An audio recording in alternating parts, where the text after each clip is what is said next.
Hello Internet! Today we're going to do some Battle Spot, but first I'm just going to show you some tables. These updated championship point tables for the season next, basically, for next year's season. I did show you the tables in the last video, so hopefully you saw that, but those tables are incorrect now. These are the new championship point payouts. Chris Brown, thanks for reading everyone's feedback on Nugget Bridge. It's always nice to feel like your feedback and everything is being appreciated and read. Basically, these tables have been updated, and as you can see here, Premier Challenges, you no longer get a measly 4 points for going third or fourth. You get 14. So it's definitely much more appealing now to go to these tournaments. It's not like a win the tournament or bust kind of thing like people were saying. I'm pretty sure all of these tables have changed somewhat. I didn't study them too closely before, but obviously there's nationals here, lots of points at stake there. Even a top 8, just like a top cut of a regional, you get 105 championship points. That's maybe a little bit too generous actually, but I like these changes. It shows that our feedback is being taken into consideration, and it actually makes going to these tournaments a little bit more appealing as well. I mean, who wants to go to a tournament where you think, oh, well, I've got to get to the final to actually make it worth my while? So just giving you all the heads up that this is all changed now. The points required to qualify. This information is still not decided yet. We don't know if it's going to be a bar or if it is going to be a top 16 of Europe or whatever, top 8 of America. We don't know that yet. We just know how these championship points are gonna play out. But enough waffling. Let's minimize that, get rid of that, and bing. Hopefully you're seeing Battle Spot now, and you can see we're doing special. We're doing the special rules. In the video yesterday, not yesterday, whenever it was, a few days ago, I was talking about potential formats, for the next season. I think it's probably most likely going to be just the same as this year, to be honest. But this special ladder was one of the a Lipard. This ladder was basically another potential. Where it's basically VGC minus the top 20 used Pokemon. So, we're going to get some interesting teams in these, hopefully anyway. I'm just throwing together, these 6 Pokemon that I like using. I'm sure you've seen me use all these 6 Pokemon at some point in the past. But, I don't have much on my game. So I threw them together, and let's see how we go, because I did a few games on this ladder a few days ago and realised that Volcarona is kind of a thing in this format, in this meta game, this special ladder. So I put Aerodactyl on this team, and hopefully that'll sort things out. Weavile seems to be quite popular as well from the few games that I've seen. So Aerodactyl again covers that quite nicely. But let's pay some attention to this Japanese opponent now. So we've got a Lipard, so we know what Lipard does, obviously. He's got his own Azumarill too. You'd assume, well, it has to be really, Mega Altaria. So not played one of those for a long time. Excuse me, Conkeldurr and Porygon 2. So my Azumarill here is going to be really good. It doesn't really have too much to fear from him, aside from his own Azumarill's play rough and maybe like a Thunderbolt from his Porygon 2 or something like that. Obviously I can get Encored into Belly Drum as well if I did want to go down that route, but I'm just going to go plain and simple. Just going to lead with Raichu and Azumarill. I think in the back Breloom is very nice here, and do we want Blaziken? Not really. Scizor maybe, Aerodactyl maybe. Seeing as he's got the Mega Altaria, I'm just going to take Scizor. This is just a regular Scizor, although it's exactly my World Scizor without the Mega Stone, and it is the Mega Aerodactyl, as you can see in the little pictures at the side there. So, hopefully we're going to have some fun games here, at least a fun game, and take it a bit more lightly. It's not serious proper VGC rules. Of course, this will become serious if this does become the proper rule set. But okay, he leads with. I'm thinking maybe there's going to be some fake tears shenanigans here. So Yeah, interesting. I'm just going to go for a fake out on the Lipard, and I don't think I want to go for a belly drum here because I don't really have any way of stopping the Encore next turn. The question is though, do I play rough the Altaria or do I play rough the Lipard? I doubt the Lipard's going to have Protect here, but I would like to get rid of that because nah, Lipard's not really stopping Azumarill doing much, is it? I'm just gonna, do the obvious slash safe move, go for a fake out onto the Lipard, and a play rough onto the Altaria, and then we'll see where we go from here, basically.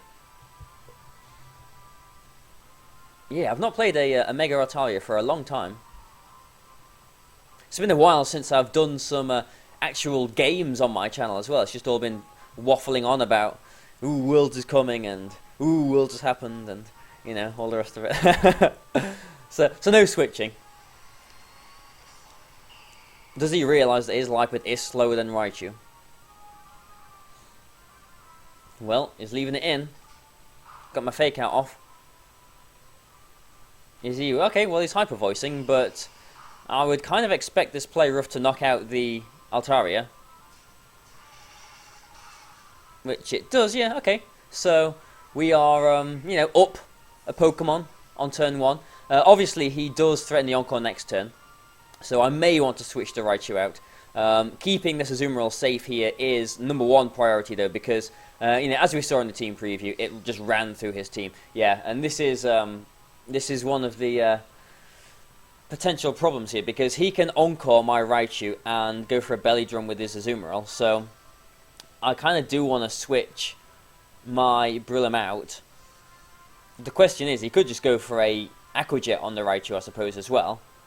But yeah, let's. Okay, I think I'm pretty safe bringing Brillium in here, and I'm just going to leave my Azumarill in and actually go for a play rough on his Azumarill. Just because if he does go for a belly drum, then I'm at least putting it in potential bullet punch range, maybe Mach punch range. I don't know, depends how much it does to it. So there's the Encore, yeah. And my Azumarill is faster. Okay, yeah, so nowhere near Mach punch range, because if he does belly drum, it's going to be at just under 25%. Yeah, and he does, okay. But yeah, the reason why I felt kind of say, oh, maybe that is in Mach punch range. I don't think it is, but you never know. Yeah, I felt safe because either he went for an Aqua Jet onto the Brillium, broke its sash, okay, but he didn't get the belly drum off, and now he has got the belly drum off, and my Brillium has still got its focus sash. So how are we going to play this out? Well, actually, this Azumarill isn't really scaring me too much, to be honest. I'm just going to Mach punch the Lipard and go for a Protect with my Azumarill, because I think he might try and Aqua Jet my Azumarill. A +6 could potentially knock that out. If he does bring the Brillium down to the sash, then at least I'm getting rid of this Lipard. Oh, it's the Azumarill protecting. Okay. Oh well, that worked out nicely. Obviously, yeah, good. Obviously, me bringing the Brillium in here did show some kind of intent towards his Azumarill as well. So, yeah, I'm quite happy with that turn. Obviously, it worked out perfectly for me. And we'll see what his last Pokemon is. Bearing in mind... Oh, it's Conkeldurr, I think. Yeah, so, bearing in mind I have got my Scizor in the back, I am quite happy, really, because a Bullet Punch will knock his Azumarill out. I kind of do want my Azumarill for his Conkeldurr, though, so... I mean, is he going to Mach Punch and Aqua Jet my Brillium? That could be a potentially nice play from him. But if he does that, okay, so I'm just going to Bullet Seed the Azumarill. If he does do that, then I'm getting the play rough on his Conkeldurr, and I've got Scizor coming in the back. So I don't think I need to do any kind of fancy moves or anything here. His Azumarill has just protected, so there's no worry of me, or there's a 30% chance to worry of me. Okay, so yeah. Oh, it does knock it out. Of me, hitting into a Protect. But basically, it's 2-on-1 now. It's going to break me down to the sash, but I think these two should be able to knock his Conkeldurr out. Should be able to. don't have too much experience with regular Scizor, though, to be honest, so this could get a little bit sketchy, but I've played it out so that, you know, I've still got Raichu in the back, haven't I? Whoops. I have played this out thinking that I would be able to, you know, win the game through. I completely forgot I had Raichu. Sorry, Raichu. Normally when my, you know, fake outer goes down at the beginning of the game, I kind of, you know, presume it's knocked out. I don't hardly ever withdraw them, so I'm sure Raichu's appreciating some, let's just fake out, there we go, some extra air time here. Yeah, so I've won this game now. So there's a flinch. It's not Goggles. Goggles is probably not going to be very common on this ladder, seeing as there's no Amoonguss. I mean, obviously, Parasect still exists, Breloom still exists, Foongus, if you really wanted to, exists. So, you know, there are still Spore users, but, you know, maybe not as much as on the regular ladder.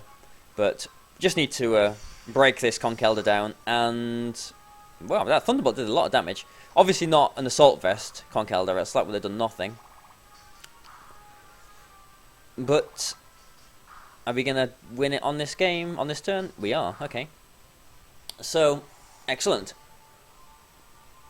Yeah, I like this team. I think this team could probably work quite well on this ladder. The Mega Aerodactyl, I think, is very good here. I mean, I'm hardly any expert on this ladder because I've only done a few games, but I do think Aerodactyl is very good. Obviously, there's no Landorus here, and you know, a fast Rock Slide user is something that is always very impressive. So I think Aerodactyl can be nice here, and you know, we've got all of the other nice things too. Blaziken is maybe a little bit strange in this special ladder, just because it's basically like an anti-meta game for the main VGC. Like, you don't really have the Landorus, so there's no real point in having Hidden Power Ice. You know, obviously there's no Kangaskhan, so I mean, it's obviously nice to hit things with superpower, but you know what I'm saying. It's more of an anti-VGC 15 meta game, not an anti-special ladder. So we'll see how that turns out in the future games, but we'll just leave it at this for now. And so yeah, thanks for watching, guys. If you've enjoyed this, then you know, again, feel free to like and share the videos and get it out there so everyone can see. But thanks for watching this, guys, and goodbye for now.